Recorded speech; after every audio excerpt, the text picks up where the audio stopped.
O papel das associações na mobilidade elétrica, a avaliação que fazem sobre as políticas relacionadas com o setor automóvel, as principais preocupações e o caminho que defendem são temas para a conversa de hoje, em mais um episódio do Barómetro Automóvel.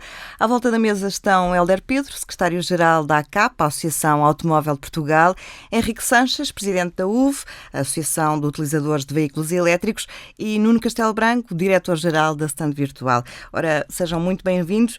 Nuno, comece por si, vamos a balanços. O que é que nos dizem os últimos dados do mercado? Os dados do mercado, quem olha para eles, há alguma normalização na vertente de novos, não é? A tendência dos veículos elétricos mantém-se, ou seja, particularmente dos carros 100% eletrificados, continua a crescer de forma muito significativa. Começa-se a ver alguma análise por parte dos clientes entre os híbridos e os plug-ins, onde os híbridos ganharem aqui mais algum peso adicional. No entanto, quando olhamos para os usados, até quase podemos ter aqui sinais extremamente positivos, porque há quase um aumento de 20% face ao ano passado, mas não nos podemos esquecer que, quando estávamos a comparar estes números do mês passado, uma altura em que havia algum confinamento ainda, e por isso estes números mostram, é uma comparação que não é 100% justa, mas há um sinal que é muito importante, e muitos dos nossos consumidores que nos ouvem aqui terão também essa noção, que há um aumento significativo dos carros importados. Ou seja, tendo em conta a dificuldade de produto, ou de carros disponíveis também em termos de usados, porque, como sabemos, há estas restrições a nível dos novos, há um aumento muito significativo em termos de carros importados, o que é uma alteração no mercado nacional. Mas, nesse sentido, para já os sinais estão mais ou menos na mesma, para ser sincero. No entanto, quando se compara com o ano anterior, que tínhamos uma fase de pandemia, parecem ser sinais positivos, mas, como falámos aqui, outras circunstâncias, para já não há grandes alterações. As limitações em termos de produção de novos depois acabam por impactar nos usados, mas para já, pelo menos, não há nenhum sinal preocupante nesta altura do campeonato. Temos um dado muito recente, que é o Orçamento do Estado para este ano. Como é que a ACAP e a Associação de Utilizadores de Veículos Automóveis avaliam este Orçamento do Estado? Traz boas ou más notícias? Começo por si, Hélder Pedro. Bom dia, muito obrigado pelo convite. A ACAP, este Orçamento de Estado, é mais um orçamento em que, de facto, não há qualquer medida de fundo em relação ao setor automóvel. O orçamento, no que respeita ao imposto sobre veículos e ao IUC, reproduz o que já tinha constado da anterior versão, que foi, digamos, chumbada no Parlamento. A única novidade, e aliás isso foi objeto de questões de vários jornalistas na conferência de imprensa do Ministro das Finanças, é que se prevê um aumento de 30% da receita do ISV, o que, digamos assim, só poderia existir porque as tabelas, e ainda bem que assim tem uma atualização apenas como é normal, mas deveria existir um aumento, digamos, de vendas que justificasse esse aumento, digamos, da receita prevista. Aliás, foi o que o Sr. Ministro respondeu, que se prevê, de facto, um aumento das vendas. Mas, complementando aquilo que o Nuno referiu há pouco, realmente nós estamos com uma evolução positiva em termos da venda de novos, portanto, no total do mercado há um crescimento de 8% no primeiro trimestre, mas não podemos ignorar que estamos ainda 39% abaixo do período homólogo 2019, ou seja, quando pensávamos que o ano 2022 fosse um ano já, de facto, de consolidação do mercado para aquilo que o mercado era antes da pandemia, do Covid, temos aqui duas situações que estão, de facto, a condicionar bastante o mercado automóvel, que irão condicionar ao longo de 2022 e certamente o Orçamento de Estado não irá atingir essa receita. Essas duas situações são, como o Nuno também já referiu, por um lado, uma questão que tem vindo desde o ano passado, que é a escassez de semicondutores, portanto, em função da pandemia, como sabemos, e da extrema dependência que existe de uma região do mundo que é a Ásia e de um país que é a China, mas não só a China, também a Malásia e mesmo Taiwan e outros países daquela zona, há uma grande dependência e, de facto, isso levou à paragem das linhas de produção e há um período de entrega dos veículos novos aos consumidores que não existia desde o início dos anos 80, que o mercado estava contingentado.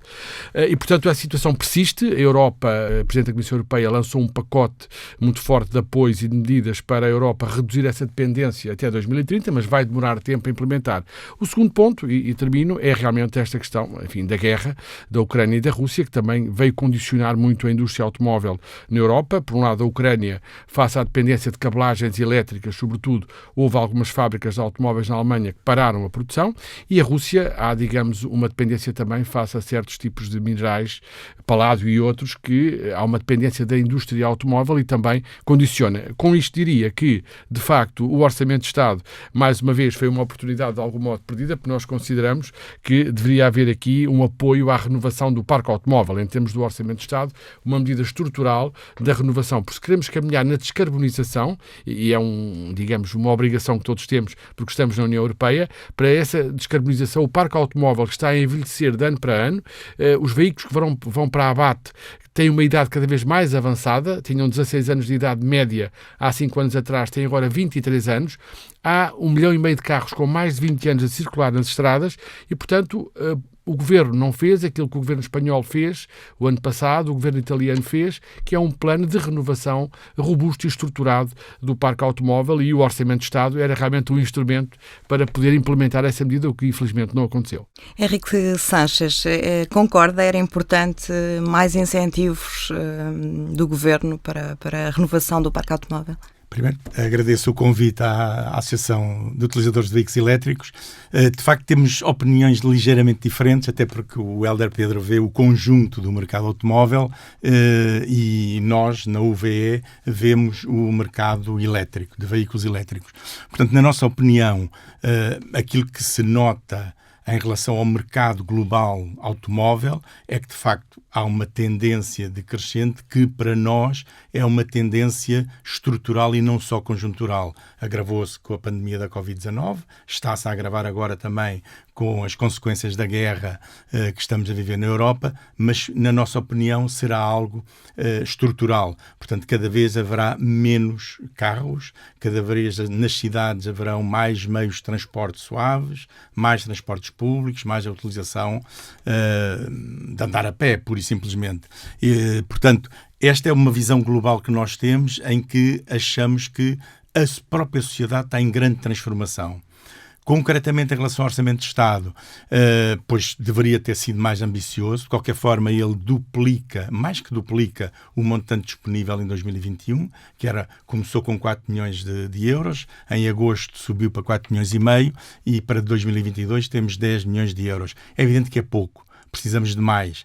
De qualquer forma, o incentivo à aquisição de um veículo ligeiro comercial é de 6 mil euros, está perfeitamente ao nível do que se pratica em toda a Europa, e no que diz respeito ao automóvel ligeiro de passageiros, subiu dos 3 mil euros o incentivo para 4 mil euros.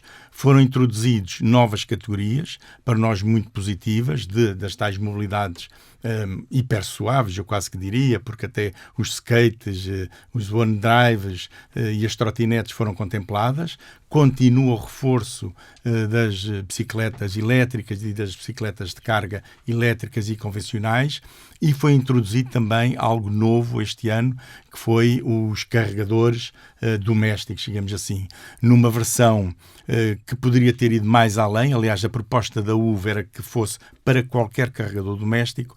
O Governo decidiu condicionar a carregadores domésticos ligados à entidade gestora da mobilidade elétrica, à Mobié. É um passo pequeno, é um passo pouco ambicioso, mas é um passo positivo na direção do que nós pretendemos, que é também facilitar em ambiente de condomínio, chamemos assim, a aquisição de um carregador doméstico que vai permitir resolver algumas questões, como são as questões de discussão entre os condóminos, que nós todos conhecemos das reuniões de condóminos, ou de um funcionário de uma empresa, o qual, apesar de carregar em sua casa o veículo elétrico, é a própria empresa que suporta o custo, como já o faz com um cartão frota de um combustível fóssil. Portanto, no geral, é um passo tímido, devíamos ter ido mais longe.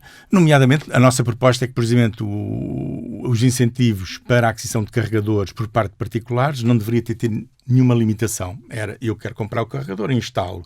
Poderia haver, era um incentivo maior no caso desse carregador, por exemplo, estar ligado à entidade gestora da mobilidade elétrica. Também propusemos um incentivo para o abate de veículos e aí esse incentivo era majorado em função do número de anos que o veículo teria. Portanto, quanto mais velho fosse o veículo, maior era o incentivo. Isso iria permitir aquilo que o Hélder Pedro falou há bocado, que era substituir o parque automóvel que se está a tornar cada vez mais velho e, portanto, cada vez mais e substituir poluidor. Os motores a combustão mas pelos também elétricos. Incentivos, por exemplo, para a conversão de um veículo com motor de combustão interna para um veículo elétrico. E isso ainda não foi possível este ano.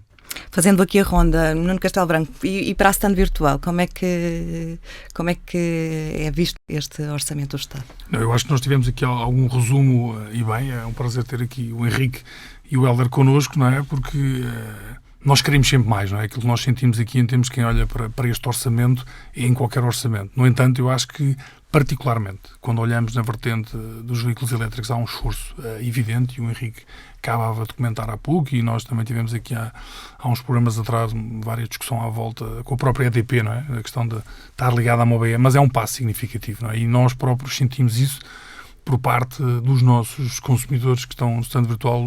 Depois de ter saído essa notícia, é extremamente recorrente as pessoas tentarem perceber se de facto quantos lugares de estacionamento é que podem ter, que tipo de carregadores, como é que se faz o pedido, ou seja, eu acho que há aqui alguns elementos importantes também em termos de esclarecimento, que é importante por parte do Governo, como outro tema que sabemos que está à volta dos combustíveis e que também levanta muitas questões que têm a ver com o próprio e-voucher em relação aos combustíveis, mas eu acho que há uma preocupação evidente por parte do Governo nesta matéria. Este aumento que houve para chegar aos 10 milhões em termos de incentivo é muito significativo. Naturalmente, acho que é possível fazer mais, e acho que é algo que já há muitos anos, em particular em conjunto com a ACAP e o Stand Virtual, um tema que nós nos temos batido de uma forma transversal é esta questão do programa do abate. É, de facto, uma necessidade de reconversão de uma forma mais acelerada do parque circulante.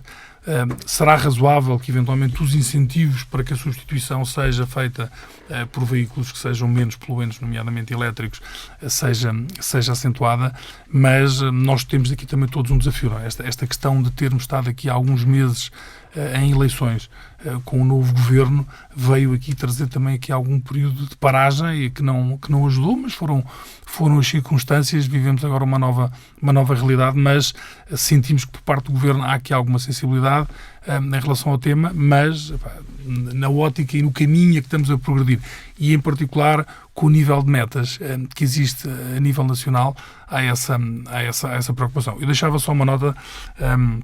O Hélder tocava aqui num tema que eu também comentei, e algo que tem sido muito perguntado a nós, até nestes debates temos tido, que tem a ver com o tema do efeito da guerra. Quando olhamos para o setor automóvel, quer seja nos novos, e nos novos mais ainda, e nos usados, o efeito da guerra inevitavelmente tem feito também alguma travagem da procura. Mas como do lado da oferta há tantas limitações, praticamente acaba por não se sentir. Ou seja, do lado dos novos, não é por isso que hoje em dia os carros, infelizmente, como comentávamos aqui, chegam a ter prazos de entrega que já não se vê desde os anos 80, né? 6 meses, ou há carro mais novo, 1 ano, 18 meses para serem entregues. Isso não se altera significativamente. Quando olhamos do lado dos usados, onde é mais evidente as alterações de preço, aquilo que se vê é não tanto uma aceleração ou desaceleração em termos das vendas, mas uma normalização dos preços. Nós temos vindo aqui a acompanhar, desde o final do ano passado houve um crescimento muito significativo a nível de preços, foi muito evidente, e isto também fizemos questão de trazer à comunicação social, cerca de 20% a 30% de aumento de preços dos usados, de facto, nos últimos meses, e aí sim pelo fator da guerra, porque as limitações de falta de carros usados mantêm-se também, há uma maior estabilização dos preços ao consumidor final, e assim esse é o ajustamento entre a oferta e a procura. Agora, aquilo que eu acho que eu voltava a reforçar, que não era esperado por parte do mercado automóvel, e que aí, nesta lógica global, possa não ser, às vezes, totalmente positiva, é o mercado nacional teve um aumento de 60% das importações. E aí nem sempre os carros são em termos de mais elétricos ou não, ou seja, e aí podem não contribuir em termos... Mas uma coisa que é muito evidente é, dado que nesta vertente dos elétricos há muito poucos carros elétricos disponíveis no mercado nacional, nós sentimos a nível nacional que uma das principais tendências de procura do mercado é ir buscar carros elétricos lá fora. Porque não há, ou seja, nós somos um mercado, comparativamente com outros, até mais evoluído, a necessidade está lá, mas desses carros praticamente não existem em Portugal, porque inicialmente, como não falámos aqui em detalhe, mas a maior parte dos incentivos estava focado nas empresas, por isso está nas gestoras de frota, esses carros já estão automaticamente, por vezes, encaminhados. O quer dizer que há mesmo falta desse tipo de produto. Já identificámos aqui alguns problemas e eu gostava de saber, com o Hélder, quais são os principais obstáculos para as empresas do setor automóvel e também depois, vamos saber com o Henrique, para os utilizadores de veículos elétricos nesta altura. Sabemos que Portugal até vai um passo à frente em relação a muitos países nesta aposta na mobilidade elétrica, mas atualmente quais são os principais obstáculos?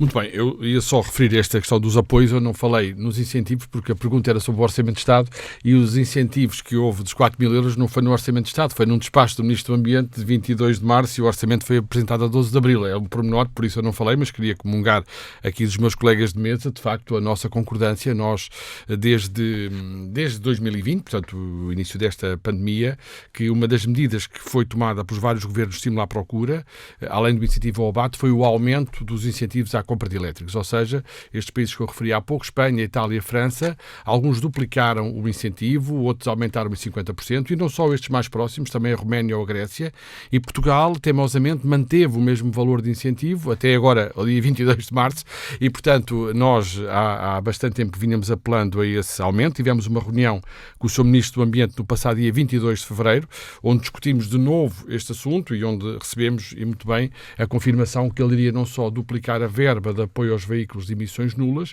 como aumentar, pronto, é um aumento para 4 mil euros, um valor que não tinha sido atualizado já há bastante tempo.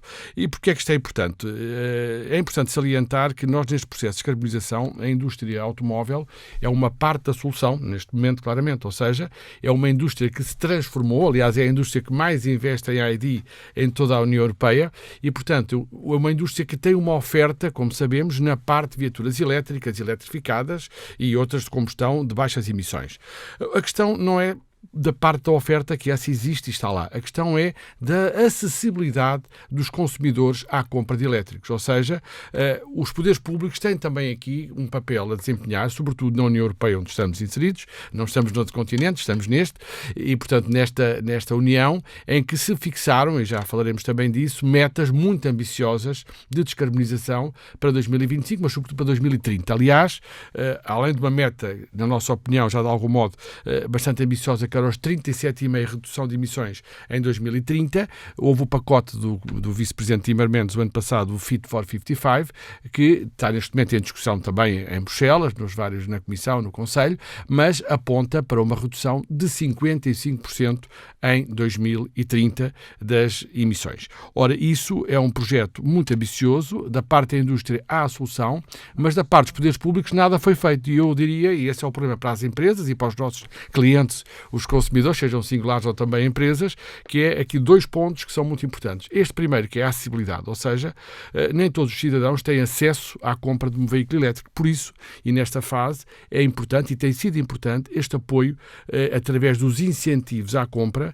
que na nossa opinião deveriam ter sido até mais alargados, ou seja, porque o ano passado restringiu-se, digamos, a pessoas singulares o incentivo nos veículos ligeiros de passageiros, quando é um erro, porque as empresas também compram veículos ligeiros de passageiros. Estamos a falar das frotas de vendas, por exemplo, das empresas, um utilitário, um veículo ligeiro de passageiros, e o ano passado foi retirada a possibilidade de ter um incentivo. Portanto, os poderes públicos, e falo dos vários governos, têm que ter aqui uma política firme, nesta fase ainda, de incentivo à compra desses veículos para haver uma acessibilidade de todos os cidadãos e não só daqueles que têm um rendimento superior. Por outro lado, também há um aspecto essencial, que muitas vezes também não estamos de acordo com os vários players desta área, que são as redes de carregamento, os pontos de carregamento. Ou seja, a Comissão Europeia nada fez até agora em relação ao estabelecimento de uma rede de pontos de carregamento efetiva em toda a União Europeia. Isso tem que existir e também uma rede europeia? Como? Uma rede europeia. Uma rede europeia e também obrigações para cada país, porque há uma disparidade muito grande de país para país. Os cidadãos circulam pela Europa. A única, digamos, referência que existe é exatamente neste pacote Fit for 55, numa diretiva, não entendo em muitos pormenores, chamada AFIR, que é as infraestruturas de energias alternativas, em que de facto se estabelece uma parametrização na União Europeia de distância mínima de pontos de carregamento e um objetivo para 2030, que nessa diretiva são 3,5 milhões de pontos de carregamento na União Europeia. quando todos os estudos de auditores independentes dizem que para atingir a redução dos 55% e haver uma rede confortável para os cidadãos da União Europeia, terão de ser 6 milhões e meio, 7 milhões de pontos de carregamento em 2030. E neste momento a Europa tem 200 e tal mil pontos de carregamento. Este é logo dar-nos uma ideia da comparação. Portugal, a relação de Portugal, que de facto foi um país, eu diria, pioneiro, podemos dizer, nos apoios e na mobilidade elétrica, a criação da Mobié, nós fomos ultrapassados em 2021 e em 2020. Fomos ultrapassados porquê? Porque países que não estavam a dar muita atenção à mobilidade, de repente tomaram medidas muito concretas de apoio, falo de grandes mercados como a Alemanha ou a Espanha. A Espanha tinha um rácio, digamos, muito inferior ao nosso de vendas de elétricos. E avançaram mais Portugal depressa. perde aqui no ranking. Porquê? Porque ficou parado estes anos. Ou seja, até este espaço de 22 de março, ficou parado nos apoios, nos incentivos. Claro que a rede foi aumentando, foi havendo, quer particular, quer pública, mas nos apoios diretos, o nosso PRR, por exemplo, não tem qualquer referência, como a ACAP pediu, a uma questão da mobilidade elétrica, a não ser, o que é positivo, para a compra de 300 autocarros elétricos e respectivos pontos de carregamento. O PRR espanhol tem uma verba muito significativa e mais. Em Espanha, neste momento, há um objetivo de um mercado em 2023 de 250 mil veículos elétricos, quando em 2020 ainda foi só de 18 mil. E um apoio que era de 100 milhões de euros em 2020 para 400 milhões em 2023 em Espanha. Portanto, o governo, considera que esta é o uma governo área espanhol que entendeu que era importante. E em Portugal, o governo português, infelizmente, neste período, e o PRR, na nossa opinião, o Plano de Recuperação e Resiliência, a tal bazuca. Foi uma oportunidade, a bazuca foi uma oportunidade perdida. É bom esses 300 autocarros elétricos, e Portugal até produz autocarros elétricos, é importante referir isso, não é? A indústria nacional exporta autocarros elétricos, mas, de facto, achamos claramente insuficiente não ter havido uma ambição, e Portugal está a perder no ranking, digamos, daquilo que é o share de elétricos no mercado, face àquilo que é já a média europeia, quando nós estávamos muito acima. Mas não deixa de haver aqui também na Europa uma certa assimetria, porque as vendas de veículos elétricos, e eu falo da Europa porque nós estamos na Europa, não, Portugal, enfim, estamos inseridos, e portanto as políticas são europeias, como sabemos, não é? As vendas de veículos elétricos estão ainda muito concentradas em 4 países, digamos assim, que têm um PIB per capita superior a 40 mil euros anuais, não é?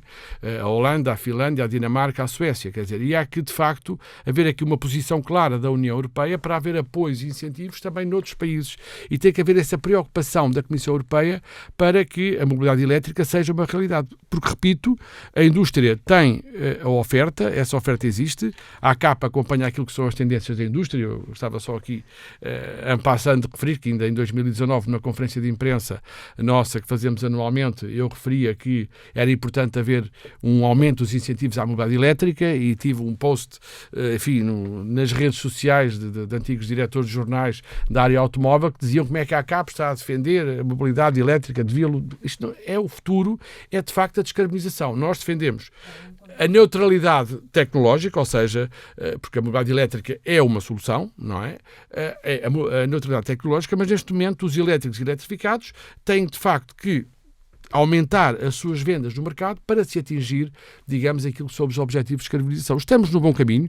O Henrique dizia que temos, por vezes, aqui uma posição diferente no que respeita aos valores do mercado.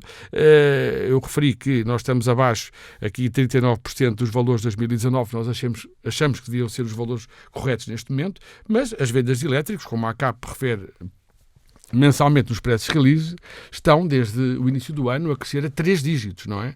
O que é de facto muito significativo. É um valor, em termos da percentagem de vendas, representaram no primeiro trimestre as ligeiras de passageiros 10,6% do mercado. Pusemos os comerciais ligeiros, este valor reduz, mas falemos dos ligeiros de passageiros, só os elétricos, se for com os híbridos plug-in, serão 21%, isto é a média também da União Europeia, mas no que respeita ao veículo automóvel em si, nós achamos que a indústria, e todos sabemos, um dos drivers, digamos, desta década é o car sharing, a partilha, a mobilidade. Isso pode levar à redução, digamos assim, da necessidade do tal carro próprio, digamos, é um fator que é uma realidade que existe, sobretudo nos meios urbanos, porque nós não nos podemos esquecer que nem toda a gente vive em Lisboa ou no Porto, no caso português, ou noutras grandes cidades no resto da Europa, não é? Há pessoas que vivem, de facto, num meio rural, que trabalham numa fábrica a 30 km de casa e não têm transporte público, digamos, ou partilha, ou car sharing, ou outro, ou até pontos de carregamento neste momento para veículos elétricos, para poder usar outro tipo de veículo. Portanto, não nos podemos esquecer das assimetrias que existem na Europa e em Portugal também. Somos um país pequeno, mas temos interior e litoral, não é? Mas dizia eu, a mobilidade, achamos que as nossas vendas de automóveis per capita estão abaixo daquilo que é a média europeia. Portanto, este valor de mercado que temos, achamos que é um valor que está abaixo do que será o potencial normal do mercado, mesmo com as novas realidades do car sharing, da partilha. Nós achamos que o car sharing é uma realidade. Os transportes públicos, os bons transportes públicos com os parques dissuasores de estacionamento nas grandes cidades, é uma realidade também. Aliás, a indústria automóvel também produz os veículos que fazem os transportes públicos, portanto, partilhados ou coletivos ou individuais. Mas a mobilidade, não podemos esquecer que é fundamental na sociedade atual. Ou seja, a realidade económica em 2022 não funcionaria se não houvesse veículos ligeiros de passageiros, veículos comerciais ligeiros e veículos pesados. Isso é um aspecto fundamental e por isso é que achamos que o mercado tem condições, digamos, em termos do volume, para ter aqui um crescimento acima deste valor. Só o último ponto que o Nuno referiu e que nós também temos constatado, que é esta importação, digamos, de outros Estados-membros de veículos usados. Como o Nuno referiu, e bem, a Alemanha é um país que praticamente não se tem que preocupar muito com a reciclagem, ao contrário de Portugal, dos veículos em fim de vida, porque eles vão para países como Grécia, Polónia, Portugal, Hungria ou Bulgária. Nós estamos nesse campeonato de receber os carros, digamos, que chegaram ao fim dos contratos de leasing ou de locação financeira na Alemanha. A Alemanha, de facto, tem essa capacidade de exportar os carros. Aquilo que nós, enfim, sempre dissemos também é que isso vem contribuir para o envelhecimento do parque automóvel. De facto, não são carros elétricos que vêm, não são híbridos plug-in também que vêm, são carros com uma idade média que nós estimamos de 4,5 a 5 anos, mas, portanto, que vêm contribuir para o envelhecimento do parque automóvel e é também um custo ambiental para o país, porque eles não foram colocados novos no mercado automóvel português, foram noutro mercado e nós, além dos nossos que temos cá, que temos esse custo ambiental de os tratar, também temos esses que são importados. Não é uma vantagem. Não é uma vantagem, mas nós estamos num mercado sem fronteiras e, portanto, é uma realidade que, de facto, existe. Mas, Rita, deixa-me soltar aqui duas notas. Uma é, na linha daquilo que o Helder estava a dizer e eu comentava, ou seja, temos que ver isto também de uma forma positiva, porque a maior parte dos carros mais antigos estão a ir mais para as Polónias, para as Bulgárias, antigamente para a Ucrânia, o que quer dizer que eu acho que é interessante por parte do mercado nacional, dado que há falta de carros mais recentes, que saiam das gestoras de frota, e mesmo de carros elétricos. Aquilo que nós temos vindo a ver a nível do stand virtual é que, mesmo assim, a procura, como o Helder comentava aqui bem, são carros, não são de 10 anos, mas são carros de 4 ou 5 anos e cada vez mais carros eletrificados. Ou seja, face àquilo que era o padrão tradicional da importação, aquilo que está a entrar hoje é melhor comparativamente com o que era antes. Por outro lado, não estamos na mesma curva de aceleração, mas eu acho que há aqui sinais de esperança muito interessantes. Quando olhamos para a Noruega, em março, 92% dos carros vendidos na Noruega foram 100% elétricos. Realidades diferentes, mas olhamos para os Estados Unidos, que está sempre 5, 6 anos. Aqui a Noruega a mesma coisa, estará há alguns anos à nossa frente, mas é perceber que esse é o caminho. E há que estamos a dar esse espaço, deveríamos acelerá-los, mas é inevitável que estamos no caminho certo, só temos aqui o acelerar. Para os utilizadores de veículos automóveis, também são estes os obstáculos, a rede de carregamento, os preços? Há outros? Duas ou três coisas. Em relação àquilo que disse o Helder Pedro sobre a retirada do incentivo para a compra dos comerciais, nós apoiámos essa medida na altura porque veio libertar verba para o incentivo para os particulares, porque as empresas já têm um grande incentivo que é a recuperação do IVA. Portanto, não, dos ligeiros passageiros. Nos comerciais mantém-se. As empresas podem, aliás, é 6 mil euros. Não, o incentivo nos ligeiros de mercadorias mantém-se 6 mil euros. Retirou-se os ligeiros passageiros, exatamente. Mas nesses as empresas mantêm a recuperação do IVA, claro, que são 23%. Mas tinham também, além dessa recuperação do IVA, tinham o incentivo dos 3 mil euros, como uma empresa que vai mudar uma frota de 100 carros de vendedores, que até tem condições que andam num produto. Mas, Helder, sim. Nós discordamos porque nós achamos que esse dinheiro será mais bem emprego num particular, porque era muito pequeno o montante que estava alocado aos particulares. Só um parênteses aqui ainda, mas não foi a aumentado. propósito das frotas, sendo que as empresas também têm outras vantagens quando compram grandes quantidades de carros, não é? Portanto, sim, mas isso é o desconto de não, mas tem outra vantagem, além do isso tudo IVA, conta. que é a tributação autónoma também, que é um aspecto importante, que é muito importante para as empresas, mas só precisar que, de facto, o que foi retirado, que eu referi, só para foi para a compra de veículos de passageiros por empresas foi vedado e era um incentivo importante, porque além de reduzir o IVA, foi o que o Sr. Ministro disse na altura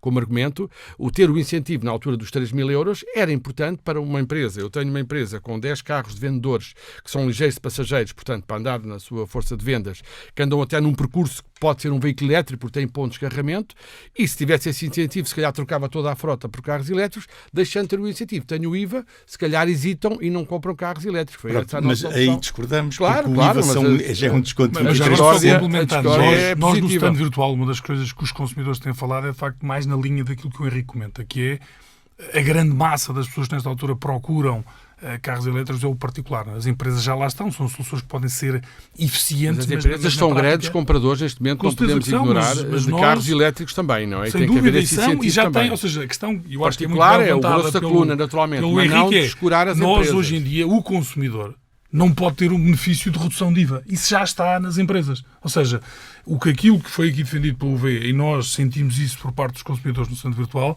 é procurarem, mesmo assim, tendo esse incentivo dos 3.000 euros, ou que seja 4.000 euros, ou uma melhoria, não equivale à redução do IVA, em muitos casos. Ou seja, aquilo que foi defendido pela Associação de Veículos Elétricos faz sentido, para já numa ótica de equilíbrio, e para já porque a massa de pessoas que de facto têm interesse em mudar para carros elétricos está lá. Não, as empresas, nós, na nossa opinião, já que foi lançado o debate, não devem ser descuradas. Porque quando falamos em empresas, isto é sempre uma questão muito curiosa, pensamos sempre em grandes empresas, mas não, há PMEs. Mas o tema é o contrário, ela não é descurar as empresas, é os consumidores, não é? Nós temos no stand virtual mais de 2 milhões de pessoas que vão e podia tem que dar para ambos os lados, não é? As empresas a comprarem os veículos, mas eles já têm 23%.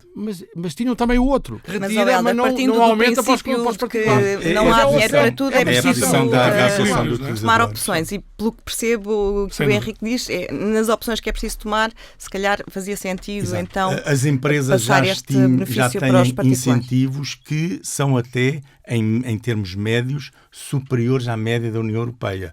Não só o incentivo da recuperação do IVA, como da tributação autónoma, como tem todos os outros incentivos, do IUC e por aí fora. Portanto, esse incentivo está lá e é muito bem-vindo e nós defendemos que ele deve continuar. Face aos particulares estarem prejudicados porque o incentivo não crescia, é que nós achamos que essa medida de alocar parte dessa verba para aumentar o incentivo para os particulares faz todo o sentido. Em relação àquilo que disse, que é qual é o obstáculo? Neste momento o obstáculo é a informação. Eu julgo que o Nuno já foi muito claro nisso. Neste momento há uma grande apetência. Digamos que a bolha rebentou. Eu ando de carro elétrico desde 2011, há 7 anos que a Associação está a trabalhar na divulgação da mobilidade elétrica e nós sentimos que finalmente uma bolha que era relativamente pequena rebentou completamente. E neste momento, ao chegar à mobilidade elétrica, pessoas não têm a mínima ideia do que é um carro elétrico, como é que pode carregar um carro elétrico, qual é o melhor carro elétrico para ele comprar, se podendo carregar em casa ou não podendo carregar em casa. Portanto, há aqui um conjunto de informação. E este tipo de programas são muito importantes. E há muitos mitos? Há muitos mitos. Neste momento por exemplo? Vários mitos.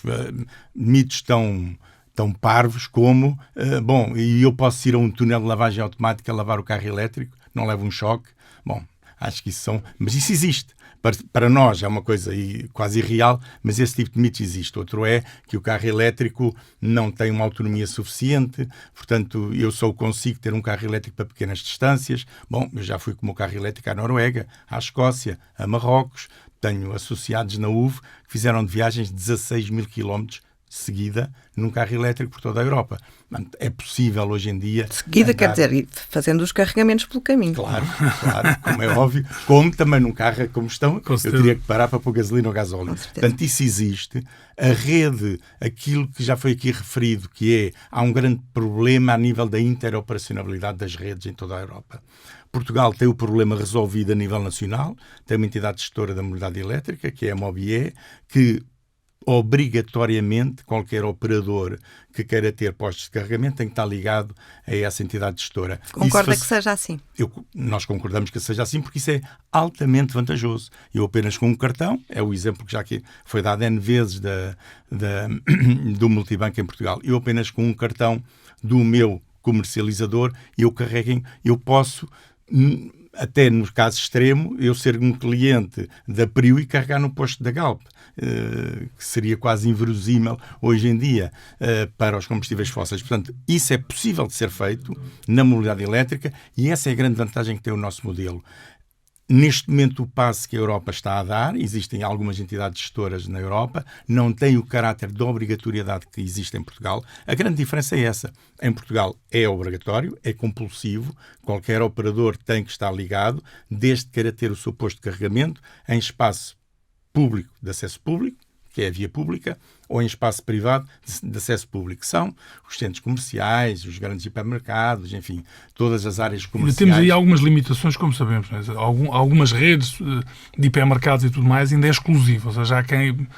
Mas essas redes, neste momento, até estão em conflito com a legislação. Estão em conflito. Este é um tema que tem que se resolver, no entretanto, que não estão na rede pública. A mobilidade elétrica vem-nos trazer um conjunto de alterações radicais, aquilo que nós dizemos, e que já aqui foi dito, eu julgo pelo Nuno, que é a rede tem que aumentar porque não há carregadores suficientes. Não há.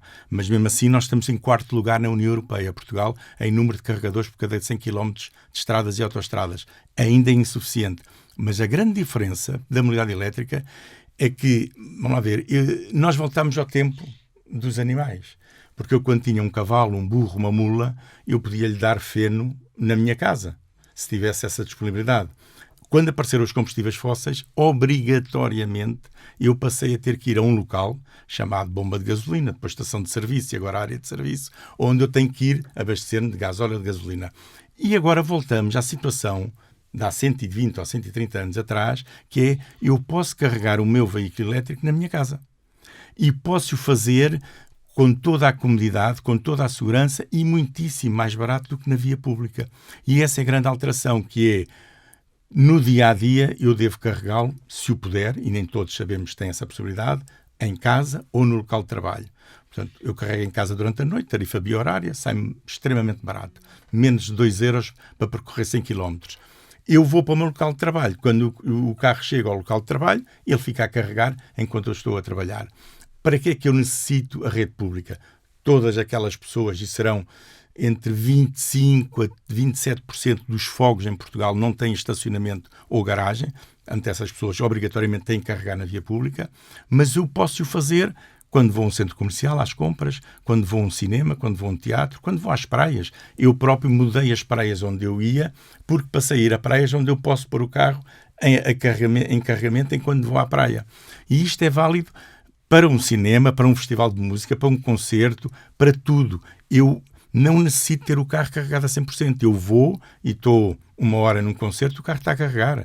Eu vou fazer as minhas compras semanais a um grande hipermercado, a um centro comercial, durante 45 minutos, a 1 hora, ou 1 hora e meia, e o carro está a carregar. Eu vou ver um filme ou uma peça de teatro durante 2 horas e o carro está a carregar.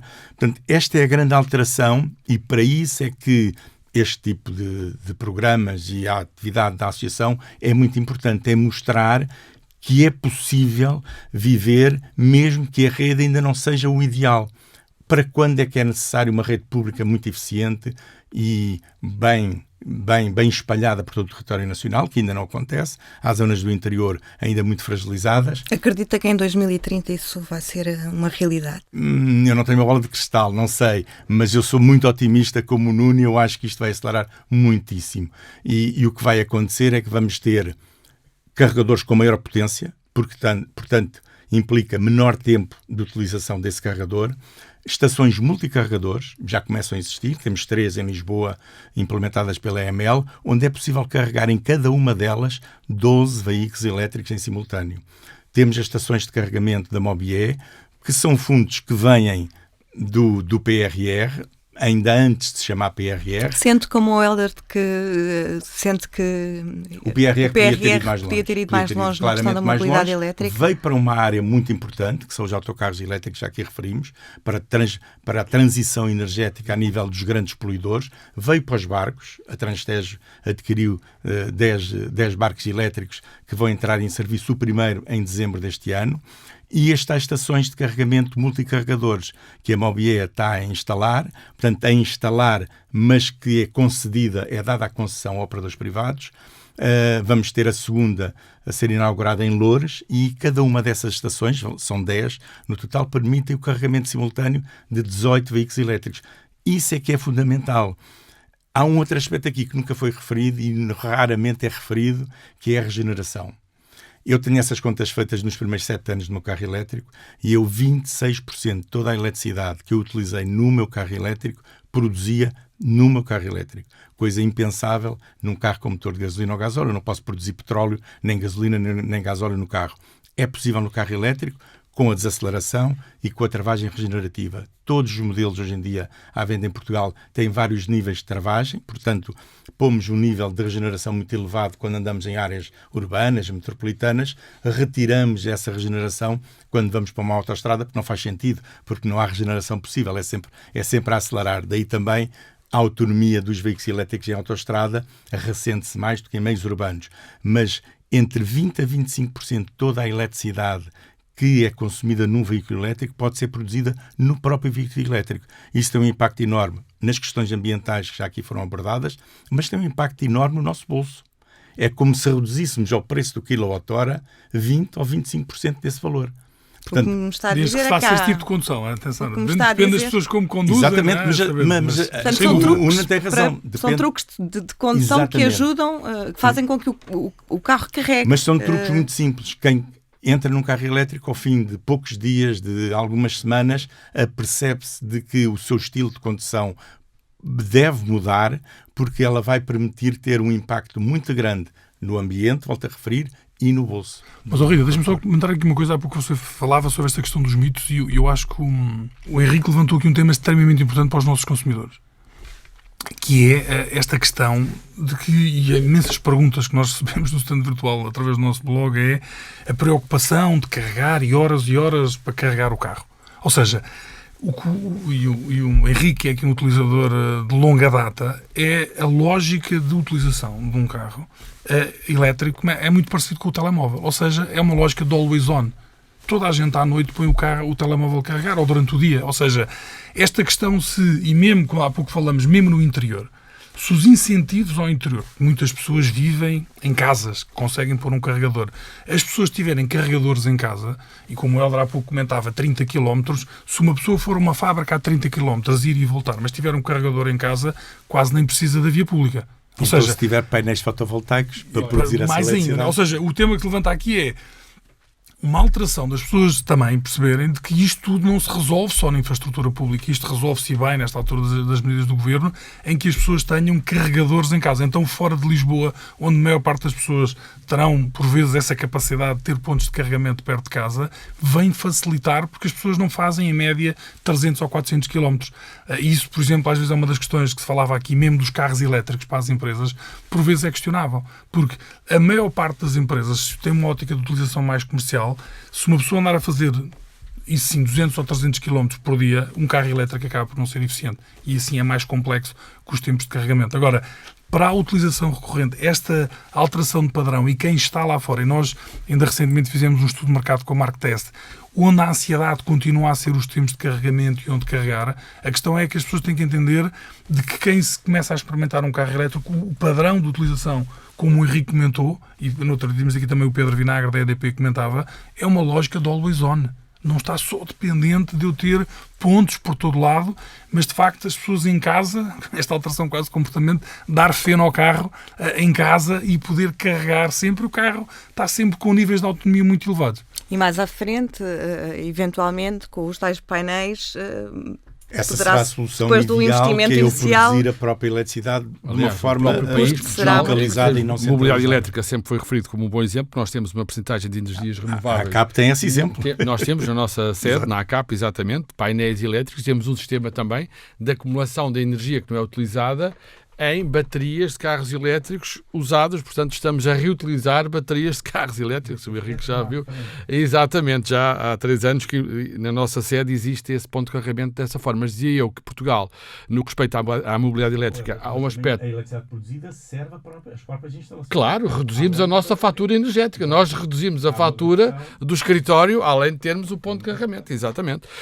Mas dizia eu que Portugal também, nesse aspecto, é importante referir que quando falamos de mobilidade elétrica, temos que ver também como é que a montante é produzida a energia, para haver uma total eficácia do ciclo, digamos assim, de utilização. E um país como Portugal, com uma percentagem mais elevada de energias renováveis, digamos assim, contribui mais para a plena, digamos, rentabilização daquilo que é a mobilidade elétrica. A Europa agora acordou, também a Comissão Europeia, para esta questão das energias renováveis, para reduzir, enfim, rapidamente esta forte dependência de petróleo e gás natural da Rússia. Veio o tema ao debate, mas na mobilidade elétrica, Portugal também, há um aspecto positivo. Eu sou otimista quando tem que ser, mas gosto de ser um otimista realista. Mas este exemplo foi sempre focado e é importante, como também, como o Henrique disse, a Mobié. A Mobié foi uma entidade pioneira quando foi criada, depois teve uns anos, digamos, de alguma frieza na sua atividade, depois foi retomada, digamos assim, e tem sido um exemplo. Nós, por exemplo, com os nossos colegas congéneres espanhóis, em reuniões que tivemos, eles pedem-nos, digamos, informações e até estabelecemos um contacto com a Mobié em Portugal diretamente, porque realmente é esse exemplo que é importante para dar. Agora, não podemos descurar, e é isso que dizemos, nós focamos muito nos números, a indústria está cá para dar todas estas soluções que o Henrique referiu e bem, portanto, cada dia há evoluções tecnológicas na mobilidade elétrica, e isso resulta do facto da indústria automóvel ter apostado muito neste segmento e cada vez mais, eu como sabem não falo por marcas individualmente, mas cada marca apresenta as suas estratégias para 2025, para 2030, novos modelos, novas tecnologias. É uma estratégia própria de cada marca, mas a indústria no seu global evoluiu, mas aquilo que a indústria pede, e ainda hoje de manhã o Presidente da nossa Associação Europeia de Construtores de Automóveis vem falar novamente nisso, é que os poderes públicos não podem descurar, digamos assim, este processo até 2030. Porque quem aprova em Bruxelas, no Parlamento Europeu, são os deputados eleitos pelos partidos, quem aprova no Conselho Europeu são os governos dos Estados-membros, dizem, sim senhor, 55% de redução em 2030. Bom, mas agora vamos estabelecer um plano de redes de carregamento de energias renováveis e de apoios, digamos assim, ao incentivo à mobilidade para haver a coesão social, não é? A transição não se faz sozinha. Terem rendimentos para poderem comprar e outros não terem acesso à mobilidade elétrica. Isso para nós é realmente muito importante. Tínhamos aqui pano para mangas. Para terminar, e porque gostava de perceber qual é que é o peso que sentem que as associações que representam acabam por ter na influência para todos estes processos junto do poder político, ou não tanto como eu desejaria? penso que temos conseguido. Nós na ACAP, nós somos uma associação com 111 anos, portanto a idade que tem a indústria automóvel e sobretudo a distribuição automóvel no mundo e distribuição em Portugal, portanto, mas naturalmente que como a indústria que representamos soube adaptar, a associação também tem que saber realmente adaptar à nova realidade. Nós temos dentro da nossa associação uma comissão própria para análise destas questões dos veículos elétricos, porque não falámos aqui, mas também aquilo que é a necessidade, e falamos muito nestas comissões, da discriminação positiva do estacionamento, da circulação, etc., de veículos elétricos em outras cidades, que não só Lisboa ou Porto. Isso é um aspecto também que nós discutimos muito internamente e, por exemplo, nós encomendámos um estudo sobre a mobilidade elétrica com conclusões muito interessantes, e estamos na TSF e nós apresentámos o ano passado no decorrer do Mobi Summit, portanto, esse estudo onde apresentámos 5 pontos, digamos assim, que na nossa opinião são importantes para desenvolver a mobilidade elétrica. Apresentámos ao Governo esse estudo, portanto o Governo é conhecedor do estudo que nós apresentámos, quer o Ministério do Ambiente, quer o Ministério da Economia, e achamos que por essa via conseguimos, de algum modo, influenciar aquilo que são as decisões, digamos, dos poderes públicos nesta matéria. Como sabemos, não é fácil, digamos, a tomada de decisões e, sobretudo, no que respeita a incentivos, mas nessa linha achamos que aquilo que nós temos defendido e publicamente também tem sido ouvido e é importante. Naturalmente, como eu digo sempre, nós não estamos sozinhos, nós temos associações congéneres noutros países, temos a Associação Europeia e atuamos sempre ou defendemos sempre em linha com aquilo que também é defendido a nível europeu. Mas sim, a ACAP, nesta questão, como eu referi há pouco, até tive alguma crítica há 3 anos atrás, quando tive essa intervenção do aumento dos incentivos, mas sim, a ACAP tem que acompanhar aquilo que a indústria está, de facto, a defender e a definir como estratégia e aquilo que a indústria pede também da parte dos decisores públicos nesses pontos que eu referi. Mas e a ACAP sente que é ouvida pelos poderes? Sim, nós somos ouvidos. Eu, como digo, nós, durante este período da pandemia, nós tivemos, enfim, com o anterior governo, porque, enfim, o Primeiro-Ministro é o mesmo, mas é um novo governo, mas com o anterior governo estivemos muito próximos de conseguir um plano de incentivo à renovação do parque automóvel. Tinha até já uma designação, isto com o Ministério da Economia, que era o programa Apoiar Mais Verde, estou a dizer aqui, penso quase em primeira mão, porque não foi para a frente, não vale a pena, mas, portanto, isto prova que tivemos dezenas de reuniões, mas depois, por uma questão de verba, mais uma vez, que não estava alocada, é a questão do fundo ambiental, não é? O fundo ambiental, e nós nesta reunião que tivemos também, e o Henrique saberá muito bem, teve um aumento exponencial da receita, que o Governo nem sequer esperava, por causa das taxas de carbono, do valor da taxa de carbono. E, portanto, esta duplicação que agora existiu, e muito bem, do valor que foi dado, que não houve o ano passado, mas agora houve esta duplicação para os tais 10 milhões de euros, é porque o Fundo Ambiental tem muito mais. E nós dissemos porque é que o Governo não usa o Fundo Ambiental para a renovação do parque automóvel, para o apoio aos transportes, sobretudo esta questão de falarmos dos autocarros elétricos e implementação que até são produzidos em Portugal, para se pensar também, não dissemos aqui, na questão do hidrogénio, que é também uma solução alternativa, sobretudo ao nível dos transportes, e nós não temos nenhum ponto de carregamento de hidrogénio.